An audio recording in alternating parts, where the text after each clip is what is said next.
ரமணா ஹோட்டலுங்கிறது வந்து international hotel. ஆமா, அது இங்க எக்மோர்ல பெரிய ஹோட்டல் இருக்கு. இங்க இங்க சென்னைக்குள்ள 2-3 இடத்துல பெரிய ஹோட்டல் அவங்க பிரான்ச்சஸ். அவ்வளோ பெரிய பிராண்டான ஹோட்டல்ல ட்ரிங்க்ஸ் பார்ட்டி நடக்கிற இடத்துல குழந்தைகளை அலோவ் பண்ணக்கூடாது. எஸ்எல்ஆ டாஸ்மார்க் பார் கூட இருக்குல்ல, அதுல குழந்தைங்க எல்லாம் போகக்கூடாது. அங்க கூட 18 வயசுக்கு மேல இருக்கணும், 21 வயசு இருக்கணும்னு எழுதி ஒட்டியிருப்பாங்க.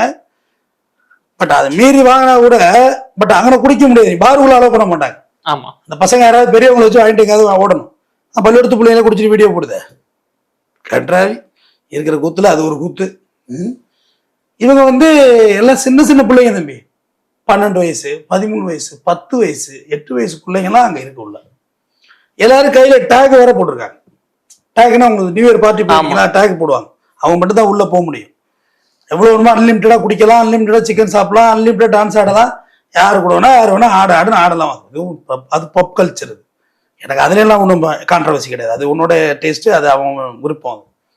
அடுத்தவங்களோட சுயத்துல போய் நான் தலையிட முடியாது. ஆனால் ஒரு எதிர்கால ஜெனரேஷன், அடுத்த கட்ட தலைமுறை பார்க்கறது இப்படி ஒரு மது கலாச்சாரம் கும்மால் அடிக்கிற இடத்துல இருந்தா அந்த குழந்தைகளுக்கு மனச்சிதைவு ஏற்படுங்கிறதா என்னோட பிரேயர்.